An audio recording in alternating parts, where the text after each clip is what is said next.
Hello everybody, today we're gonna learn التسوق الالكتروني. So let's learn new vocabulary. Our first word is شراء, means buy. Our second word is هدية, means present. Our third word is مناسبة, means occasion. Our fourth word is أستطيع, means I can. Our next word is السوق, means shop. Our next word is بعيد, means far. Our next word is الذهاب, means going to. Our next word is البيع, means selling. Now from the next line, our first word is using, means استخدام. Let's repeat, استخدام.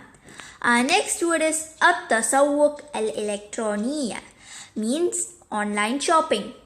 Our next word is المنزل, means home. Our next word is موقع, means website.